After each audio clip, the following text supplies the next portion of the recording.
The Galactic Council chamber was the most powerful place in the known universe. 1,000 alien species sat in their shimmering seats, surrounded by the glow of floating holograms and endless data streams. The room was filled with quiet arrogance, rulers of the stars who believed they had already mastered everything worth knowing. Then, the doors opened, and a small figure walked in. His name was Terrell, an alien scientist from the edge of the Orion Arm. His hands shook as he carried a small metallic case. No one paid attention at first. Warnings were common, and most of them meant nothing. But when he placed the device on the table, and the hologram of Earth appeared, silence filled the hall. "This," Terrell said, his voice trembling, "is the world you have ignored for too long. I bring evidence. Humanity is no longer harmless." The council members exchanged confused looks. One of them, a tall, scaled creature from the Vor Empire, laughed loudly. "Humans?" he mocked. "Those primitive animals? They still burn their own planet for energy. They fight among themselves like children." Terrell didn't smile. He pressed a button and new images appeared. Explosions. Cities turned to ash. Mushroom clouds rising over continents. The aliens leaned forward, some in horror, some in amusement. "These are nuclear detonations," Terrell continued. "Weapons they made long before they could even leave their world. Look at the power they command. Destruction on a scale even we do not dare unleash. They fight wars not for survival but for pride." The chamber grew louder as laughter mixed with disbelief. A council elder waved his hand dismissively. "And yet they remain trapped on their little blue rock. What danger are they to the stars?" Terrell's voice hardened. "You do not understand. I have studied them for decades. Every war, every invention, every tragedy makes them stronger. They adapt faster than any species we have ever known. They don't just survive, they evolve through pain." He pulled out another image. Humans standing on the surface of their moon. They left their planet once already. They will do it again. And when they come, they will not come as explorers. They will come as survivors, and you will regret ever mocking them. For a moment, the council was silent. Then the laughter returned, louder this time. "You think these creatures, these chaotic savages, could threaten us?" said the Chancellor, a creature with silver eyes and smooth black skin. "They destroy their own kind. They have no unity, no empire, no control. They are nothing." Terrell looked around the vast hall. "That is what makes them dangerous," he said quietly. "They have no limits." He tried to explain their psychology, the way humans dream even when the odds are impossible, the way they love and hate with equal fire, the way their curiosity never dies. But no one listened. The council had already decided that this was nothing but fear-mongering. When the session ended, Terrell was dismissed. His data files were archived and forgotten. As he walked out of the grand chamber, the sound of laughter followed him like an echo through the marble halls. Outside, in the cold light of the orbital station, Terrell stood alone and looked down at the holographic map of the galaxy. One small blue dot glowed faintly at the edge of the spiral arm. Earth. He whispered softly, "They will come for you one day, and when they do, the stars will burn." Years passed. Humanity continued to grow. They built machines that touched the edge of space. They created networks that connected their entire world. Wars still came and went, but each one taught them something new. They learned how to rebuild faster, how to fight smarter, how to survive when everything fell apart. Every disaster made them more efficient. Every enemy made them stronger. Far across the stars, the Galactic Council never thought of Earth again. They were too busy with their politics, trade wars, and disputes over territory. They believed the galaxy was stable, that no new power could rise without their permission. But whispers began to spread. Traders in the outer colonies spoke of strange signals, unidentified transmissions coming from the Sol system. Patrol ships reported strange energy readings near uncharted space. Then one day, a merchant vessel vanished after sending a final message. Unknown ships detected. Small but fast, very fast. Not Council design. No one linked it to Earth. Not yet. Terrell, now old and forgotten, watched from his observatory. His hands trembled as he replayed the transmission over and over. He knew that tone, that style, that silence before the message cut off. It was the calm before humanity's arrival. He sent a final report to the Council, one last desperate warning. They are no longer bound to their world. Their ships move like shadows. Their minds are united by something you do not understand: hope. "This is your last chance," the council never replied. His message was buried under political debates and endless bureaucracy. The galaxy moved on, laughing, trading, celebrating its false peace. But in the dark space between stars, something was moving. A fleet built not from arrogance, but from memory. Ships forged by a species that had been ignored, underestimated and mocked for centuries, and far away, the blue light of Earth shimmered like a sleeping storm. Terrell looked up one last time, whispering to the empty sky. "I warned them." But they never listened. The storm had already begun. The stars above Earth shimmered cold and silent, unaware that the quiet blue planet below was about to change the galaxy forever. Humanity had grown restless. Decades had passed since they first touched the edge of space, and now the limits of their world began to feel like a cage. Every storm, every war, every disaster had shaped them. They no longer feared the dark. Their scientists whispered of engines that could fold space, of energy that could bend gravity itself. What once seemed impossible was now being tested in secret. Hidden beneath the icy crust of Antarctica, in a vast underground base called Erebus Station, humanity built its first interstellar ship. It was not beautiful. It was a monster of steel and light, with scars from experiments and burnt edges from failed tests. But when its engines roared for the first time, the Earth trembled. The project was called Prometheus, named after the ancient myth of the one who stole fire from the gods. Humanity was once again stealing fire, not from gods, but from the stars. For decades, the Galactic Council had believed humans were still primitive. No probes, no transmissions, no official signals ever left Earth. But that was deliberate. Humanity had learned from history that survival belonged to those who moved in silence. They had watched the skies and known they were being observed. So they hid their progress, waiting for the perfect moment to rise. And then, that moment came. In the cold vacuum beyond Jupiter, the Prometheus fleet awakened. 12 massive ships emerged from the shadows, their hulls black as night, absorbing starlight rather than reflecting it. They carried no insignia, no flag, only a simple blue light pulsing from the center of each ship. That light wasn't just decoration, it was a message. It meant humanity remembers. When the first fleet crossed into interstellar space, humanity disappeared from all observation. The Council's sensors found nothing. It was as if Earth had gone silent. But across the border worlds, strange things began to happen. Trading stations went dark. Patrol fleets vanished. Mining colonies sent distress calls that ended with static. The reports were confused. Some claimed to see ships that moved faster than scanners could track. Others spoke of projectiles that bent through shields as if they were paper. The term began spreading across alien communication lines, the Earthborn. At first, the Council dismissed the rumors. They said it was piracy or rebellion. But when entire systems went offline, fear began to grow. Every few weeks, another fleet vanished. And the last transmission always carried the same sound. 3 slow pulses. Like a heartbeat through the void, Terrell, now older and frail, sat alone in his observatory station, eyes locked on the reports flashing across his screen. He recognized the pattern instantly. Humanity's way of declaring war wasn't through speeches, it was through silence. He whispered to himself, "They've come." The humans had not attacked major worlds or cities. They targeted communication hubs, shipyards, and surveillance arrays, the eyes and ears of the Galactic Empire. Within months, the Council was blind beyond its core territories. No one knew where the humans were or what they wanted. Then came the first message in centuries from Earth. It wasn't a request for peace or trade.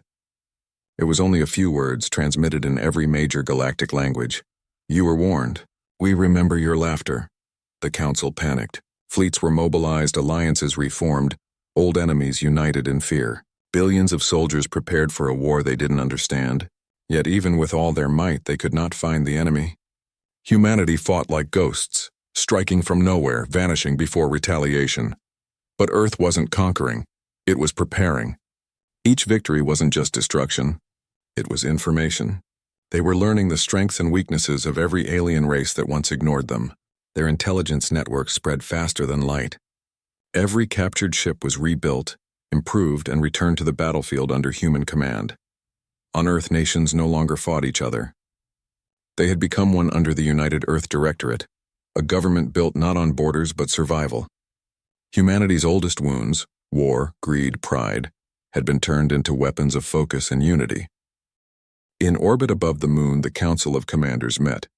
They were not politicians but soldiers, scientists and strategists, men and women who understood what the galaxy had done to them. The council leader, Admiral Sarah Kepler, looked out through the viewport at the fleet assembling beyond the horizon. She spoke softly, yet her voice carried the weight of generations. They thought we were chaos. They thought we would destroy ourselves. They were wrong. Chaos taught us order. Pain taught us strength. And now, we rise. Her fleet responded not with cheers but with silence, a silence that spoke louder than war cries. Soon after, the first human expeditionary fleet launched into deep space. Its target was a small council-controlled moon known for its defense beacons. The humans didn't just destroy it. They dismantled it piece by piece, using its remains to build a forward base. Aliens watching the destruction couldn't comprehend what they were seeing. No negotiation, no warning, no gloating. Humanity had come not to conquer, but to correct a mistake. And still, no one in the council wanted to believe that this new threat was from Earth. They searched for some other explanation. Rogue machines, hidden AI empires, or ancient civilizations reawakening. Anything but humans. But deep down, the survivors of the first attacks knew the truth. The ships moved with human precision. The tactics were human, fast, unpredictable, and merciless. Terrell, who once begged the council to listen, now stood at the window of his observatory, watching the stars flicker. Each flicker, he knew, was a battle. Each silent disappearance was another reminder that the galaxy had ignored his words. He whispered, his voice barely audible. "You wanted to see them rise. Now you will." And somewhere in the endless night, a single human ship drifted close to the edge of the council's core worlds. On its hull, etched in glowing blue letters, were 3 words. For every silence. The age of warnings was over. Humanity had arrived. The Galactic Council chamber, once filled with confidence and light, now trembled with fear. The proud leaders of 1,000 worlds gathered again, their faces tense, their eyes hollow. For the first time in centuries, the galaxy was silent. Trade routes were broken, colonies were dark, and fleets had vanished into the black without a trace. The council chancellor struck the table with his long silver hand. "Enough of these ghost stories," he shouted. "There is no proof these attacks come from Earth." But the room didn't agree. Holograms flickered above their heads. Images of destroyed ships, shattered worlds, and strange blue energy traces that matched no known weapon signature. Every survivor report described the same thing. Black ships with glowing blue cores, silent, fast, and merciless. One council member, a reptilian officer from the Drath Dominion, stood up slowly. "They don't speak. They don't ask for surrender. They appear, strike, and vanish. Chancellor, these are not pirates. These are soldiers." The Chancellor turned sharply. "Soldiers from where, Earth?" "That primitive planet barely has warp technology." The officer's eyes narrowed. "Then who else could it be?" Whispers spread like fire. Old rumors returned. The forgotten scientist Terrell and his warnings from long ago. Some said he had predicted this day. Some said he had even known what the humans would become. But few had listened then, and now their silence was haunting them. At the far end of the hall, a small figure stood. Terrell himself, old and frail, his skin pale from years in isolation. He had been summoned at last. The council that once laughed at him now demanded answers. The Chancellor glared. "Terrell of Orion, you were the one who claimed these humans would one day rise. Tell us, what are we facing?" Terrell's voice was weak but steady. "You are facing what you created," he said quietly. "You watched them suffer, you mocked their wars, you left them to burn. Every time they fell, they stood up stronger. And now they are standing where even gods fear to look." The chamber filled with murmurs. Some dismissed him again. Others finally began to listen. Terrell lifted a small data cube, its hologram projecting maps of disappearing colonies. "They are not attacking randomly," he continued. "They are choosing their targets carefully. Communication hubs, weapon factories, power sources. They are not here to destroy your empire. They are dismantling it." One council member shouted, "Then what do they want?" Terrell's eyes glimmered. "To never be underestimated again." A cold silence fell. The Chancellor slammed his fist. Enough of this doom. The humans are nothing. We are the galaxy's rulers. Terrell shook his head slowly. You were. The words hit the hall like thunder. Outside the chamber, panic had already reached the streets.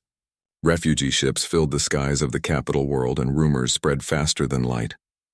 Children whispered about the Earthborn ghosts. Merchants stopped traveling. Even the military was afraid to patrol too far from the core systems. Inside the council, the debate turned into shouting. Half the members demanded peace talks, the other half screamed for vengeance. But no one wanted to be the one to face humanity directly. They sent fleets instead. Massive armadas of silver warships, thousands of vessels, each equipped with the latest plasma cannons and shield grids. None returned. Every fleet disappeared without a sound. No distress calls. No explosions. Just silence. The council began to crumble. Accusations filled the air. You didn't send enough ships. Your generals are cowards. You betrayed us. The great galactic union that had stood for millennia was falling apart, not from invasion, but from fear. In the shadows of the council chamber, Terrell spoke again. You don't understand them. You think they fight for land or power. They don't. They fight because they remember. Because the stars once mocked them. Because when they begged for peace, no one listened. Every act of silence you gave them has become their weapon. He paused, his voice trembling, and now they are using it. The Chancellor turned away, unwilling to face the truth. We cannot fight ghosts, he muttered. Terrell nodded slowly. No, you can't, because ghosts do not fear the living. Outside, the stars flickered. Communication signals began to fail one after another. Then, a message arrived across every council-controlled frequency.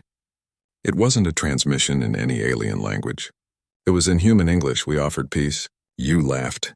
We warned you. You ignored us. Now, we return the silence you gave. The transmission ended with 3 deep pulses, the same heartbeat rhythm that every destroyed colony had reported before vanishing. The council members stared in horror. Some wept, others ran. The Chancellor sat frozen, his pride collapsing under the weight of truth. One by one, council worlds began to withdraw from the alliance. The unity that once ruled the stars shattered like glass. The galaxy had never known a fear so quiet, so methodical, so human.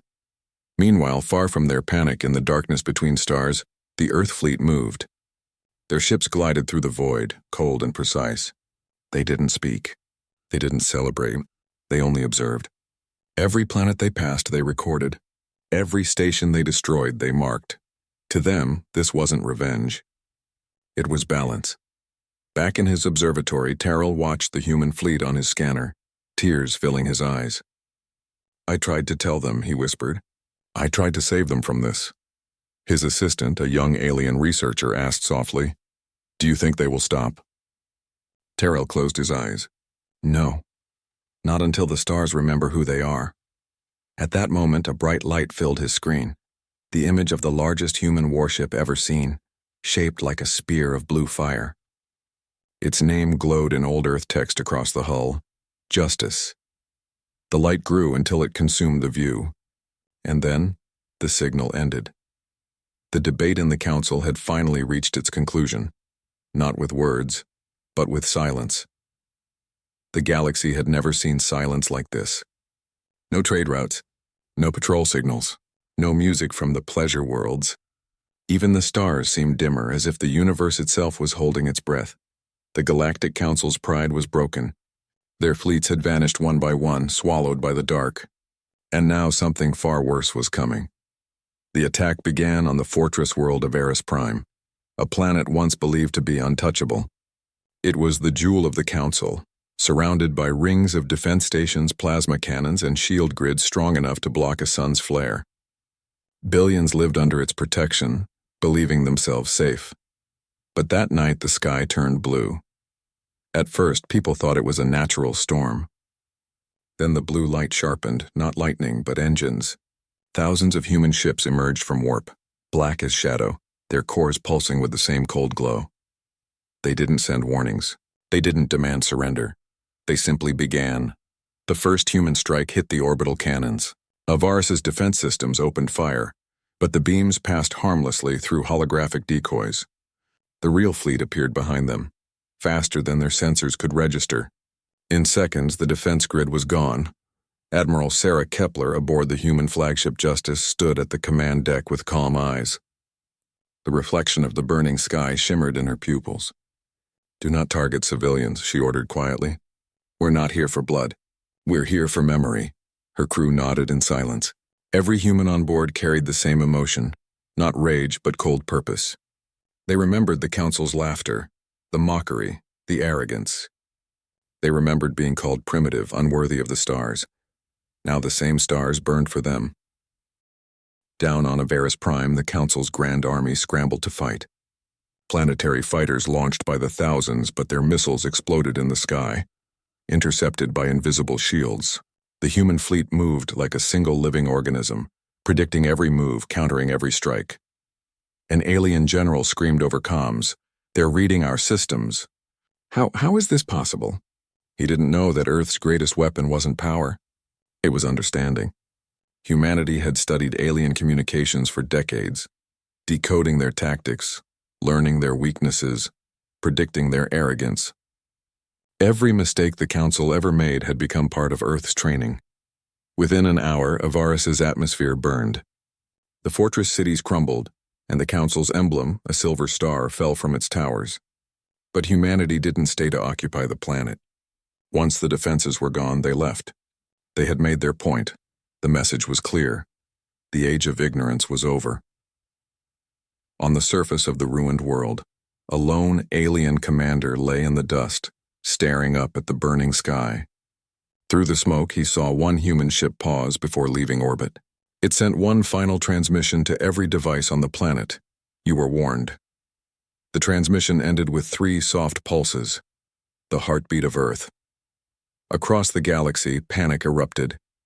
Entire star systems began sending desperate messages to the Council for protection, but no help came. Most Council fleets were already gone, destroyed or missing. The remaining forces hid near the core worlds, waiting, praying, hoping that humanity would stop. But humanity wasn't seeking conquest. They were seeking balance. In a secret chamber on the core world Velian, the last surviving Council leaders gathered. The Chancellor, pale and shaking, looked at Terrell. "Can they be reasoned with?" he asked. "Can they be made to see mercy?" Terrell stared at him for a long moment. "You never showed them mercy. You laughed when they begged for peace. Why should they listen to you now?"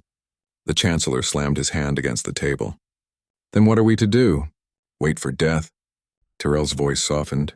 "No. You prepare to remember." Far away, in the void between stars, the human fleet was regrouping.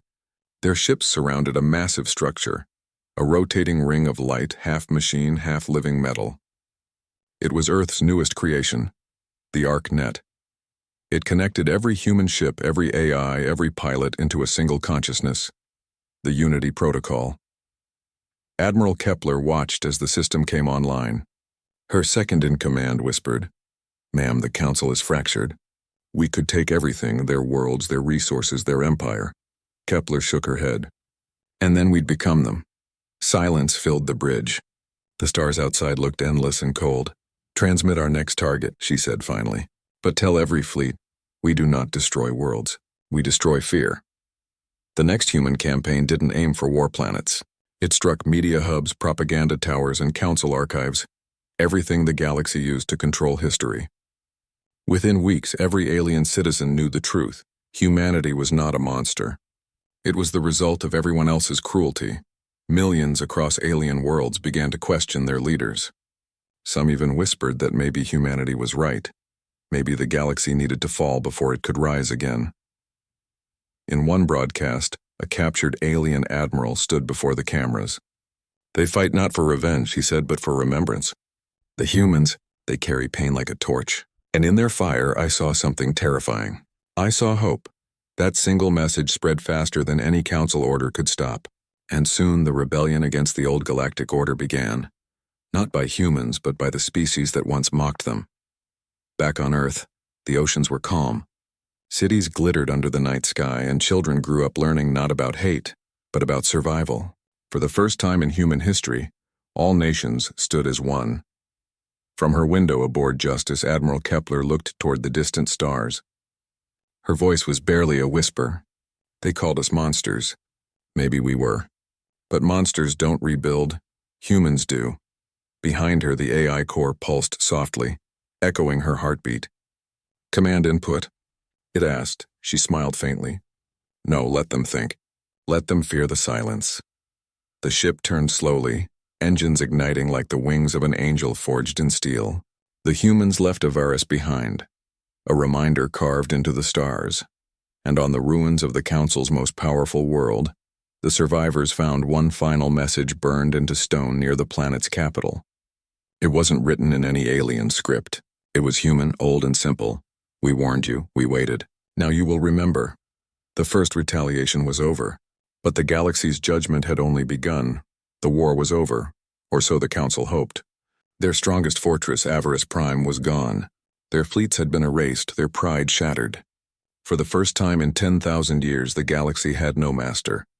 And in that silence, humanity watched. The humans did not celebrate their victory.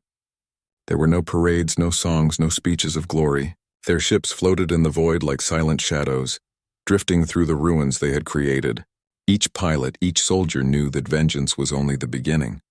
The real war was not against the Council. It was against what the galaxy had become. On the bridge of the flagship Justice, Admiral Sarah Kepler stood before a massive holographic display showing thousands of planets, each one a world once ruled by fear and corruption. Her eyes scanned the lights, her face calm but cold. We will not rule them, she said quietly. We will remind them. Her words became the new command. Fleet after fleet was dispatched not to destroy but to rebuild. Human engineers descended upon shattered colonies, restoring power grids, rebuilding water systems, and providing food to alien civilians. They spoke little, and when asked why they helped, their answer was always the same: because someone has to. But not everyone understood this mercy. Many alien governments, still clinging to pride, called humanity's aid a trap, a slow form of domination. Yet their people didn't care. For the first time, they saw soldiers who fought wars and then helped their enemies stand again. Across the stars, stories spread. On the mining world of Ven 3, a human medic walked alone into a burning city, carrying a wounded alien child through fire. On Leora, human engineers rebuilt entire cities in a week, refusing payment. On Iran Station, a human captain refused to fire on surrendering ships, even when his own vessel was damaged beyond repair. Whispers turned into belief. Hope replaced fear. The galaxy began to see humanity not as monsters, but as something else, something older, harder, more human than they could understand. Still, not everyone was ready to accept the new peace. Deep within the Council's remains, a group of old leaders gathered in secret. They called themselves the Remnant Circle. To them, Earth was not a savior. It was a virus. They pretend to rebuild, growled one of them, his 4 eyes burning with hatred. But every world they help becomes loyal to them. Every city they restore carries their technology. They are spreading faster than we can stop. They are not saviors, hissed another. They are conquerors who wear mercy as armor. The Remnant Circle began plotting a final strike, Operation Eclipse. They would lure humanity's fleets into an ambush using false distress signals, destroy their ships, and erase their presence from the stars. But they had forgotten who they were dealing with. When the first fake signal was sent, humanity didn't rush to help. They listened. They waited. And then they traced it. The trap was discovered before it even began. The response was not anger. It was disappointment. The Justice appeared above the Remnant's secret moon base like a god of steel. It didn't fire. It simply broadcasted a message. You can hide from the truth, but not from what you made us. The Remnant's ships tried to flee, but human drones surrounded them in seconds. There was no battle. The humans disabled their reactors and left them adrift in space, alive but powerless. Across the galaxy, the pattern repeated. Wherever corruption hid, it was found. Wherever fear ruled, it ended. Humanity didn't govern by law. They governed by example, and soon other species began to join them. The Drath Dominion, once the Council's enforcers, pledged their fleets to Earth. The gentle Seratans, known for art and philosophy, offered to help rebuild destroyed worlds. Even the proud Vor Empire, who had mocked Terrell's warnings centuries ago, sent an envoy to Earth, bowing their heads in peace. Humanity had not conquered the galaxy with fire. They had conquered it with memory. Terrell, now very old, sat in his observatory watching the new alliance form. His student, a young alien researcher, asked softly, "Is this the end?" Terrell smiled faintly. "No, this is the reckoning. Not of war, but of truth." He watched as a massive human structure began construction in orbit, a colossal station that would serve as the first neutral meeting ground between species. Its name was simple, but powerful: Unity. Within a decade, Unity Station became a symbol of peace. Every species sent representatives there. Humans didn't demand power or tribute. They only demanded honesty. Every lie that once held the galaxy together was exposed. Every world learned how fear had ruled them, but even peace carried its ghosts. In the far edges of space beyond known charts, strange signals began to appear. Not from humans, not from the Council, but from something older, something that had been waiting in silence for millennia. On Earth, the scientists of the Directorate began decoding the transmissions. The patterns were ancient, mathematical, and terrifyingly human in design, but they didn't come from Earth. They came from deep beyond the galactic rim where no light reached. Admiral Kepler received the report in silence. "Another threat?" she asked. The scientist nodded. "We think so, but it's not alien. It's something else. Maybe the reason the Council feared the humans in the first place." Kepler stood by the viewport looking at the blue glow of Earth. Her reflection shimmered in the glass. "Then we'll face it, like we always have." Terrell, watching from afar, knew what was coming. He whispered into the night, "The galaxy mocked the humans once. Now something worse is watching them." But this time the galaxy wasn't afraid, because it knew. If humanity had survived its own darkness, it could survive anything. And so the stars remained silent once more, not in fear, but in respect. The silent reckoning had changed everything. Humanity was no longer the warning. They were the balance between power and mercy, between creation and destruction, between gods and ghosts. And somewhere in the endless dark, a new light flickered, bright, human, unstoppable. The galaxy would never laugh again. Years had passed since the fires of war faded. The galaxy that once laughed at Earth was now quiet, rebuilt but forever changed. Across the stars, stories were told in every tongue about the species that rose from dust and silence, and taught the universe what it truly meant to endure. Children on alien worlds grew up hearing tales of the humans, not as conquerors, but as the storm that came and left peace behind. Traders carried human songs between systems. Statues of unknown human soldiers stood in alien plazas. The Council no longer existed, only the Alliance of Worlds, born from Earth's mercy and memory. But even as the galaxy healed, the scars remained. Every planet that had once mocked Earth carried its own story of regret. On the shining world of Velian, the former seat of the Galactic Council, the Grand Hall stood silent and empty. Its marble pillars were cracked, its banners torn, but at its center a new monument rose, a single blue flame burning eternally in a crystal sphere. At its base, the words were written in every known language. We ignored the warning. We earned the silence. Delegates from hundreds of worlds gathered there once a year, not to argue but to remember. Among them was Admiral Sarah Kepler, now gray-haired but sharp-eyed. The war hero had become a legend, though she never wanted to be one. As she walked through the hall, alien leaders bowed their heads with respect. She stopped before the flame and placed her hand on the cold stone. "I told them we would not rule," she whispered, "and we never did. But still, they remember us as the ones who brought the stars to silence." Behind her, a young alien student stepped forward. "Admiral," he said softly, "is it true what they say? That before the war the humans were weak?" Kepler smiled faintly. "No," she replied. "We were never weak. We were just unheard." Far from Velian, old Terrell lay in his observatory, his body frail, his breath thin. The stars shimmered through the glass above him, the same stars he once feared would burn because of his words. Now they burned with peace. His young assistant sat beside him.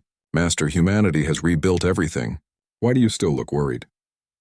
Terrell's eyes stayed on the stars. "Because peace is fragile," he said softly. "And silence. Silence can return in many forms." He coughed weakly, his old voice trembling.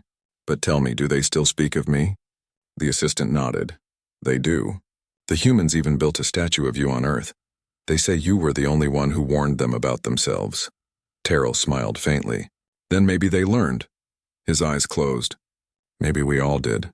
Moments later, his heart fell still. The last witness of the warning, the one voice that tried to stop the storm, was gone. But his words remained, echoing through time. On Earth, the sky was brighter than ever. Floating cities hovered above oceans, connected by shimmering light bridges. Humans and aliens walked together under banners of peace. There were no borders, no empires, only the hum of progress. Yet deep beneath the surface, in the archives of the United Earth Directorate, one message remained sealed since the war's beginning. It was marked with a single name, Terrell. When historians opened it at last, they found his final note: "Do not let victory make you deaf again." The next warning will not come with words. The message spread across the galaxy like a whisper, a reminder that peace must be guarded, not assumed. But one night, far beyond known space, something stirred. The deep space scanners of Unity Station detected a signal, steady, rhythmic, almost like a heartbeat. The frequency was identical to Earth's old distress code from centuries ago. Admiral Kepler, now retired but restless, stood at the edge of the observation deck as the signal replayed through the speakers. 3 deep pulses, then silence. Her aide looked nervous. "It's repeating, ma'am. Coming from beyond the galactic rim. Should we respond?" Kepler stared into the endless dark. The stars looked calm, but she felt something else, a familiar chill. "No," she said finally. "Not yet. Let's listen first. We were warned once before. Let's not make the same mistake." The aide nodded and left. Kepler stayed, eyes fixed on the dark horizon, where light faded into eternity. For the first time in decades, she felt the same awe humanity once felt when it first looked at the night sky. Fear, wonder, and hope all woven together. Weeks later, the Alliance fleet gathered near Unity Station. The signal had grown stronger. It wasn't hostile, just human, or something like it. The scientists couldn't explain how it could carry Earth's signature when no human ship had ever gone that far. The Council of Commanders convened. Voices filled the chamber, some curious, some afraid. Is it another race? Could it be remnants of the old AI? What if it's us? From the future? Kepler listened to them argue and smiled faintly. "It doesn't matter who sent it," she said. "It's a reminder, a warning that the galaxy never stops testing those who think they're safe." She looked out the viewport, the blue glow of Earth reflecting in her eyes. If it's a new beginning, we face it. If it's an end, we earn it. Years later, when the next generation of explorers left Earth to follow that mysterious signal, they carried a simple plaque aboard their flagship. It bore the same words that once burned into Avaris Prime's ruins. "We warned you. We waited. Now, you will remember." But this time, it wasn't a threat. It was a promise of understanding, of unity, of never repeating the arrogance that once nearly destroyed the stars. And somewhere, across the endless galaxy, the voice of Terrell seemed to echo once more, soft as wind across time. Fear them not for their weapons, but for their will. Because when humanity fights, even the stars remember. The galaxy had finally listened. For the first time in its long history, it didn't fear humanity. It admired them. Because the humans had taught the universe something eternal. That warning ignored becomes wisdom earned, and the regret of the past had become the light that would guide the stars forever.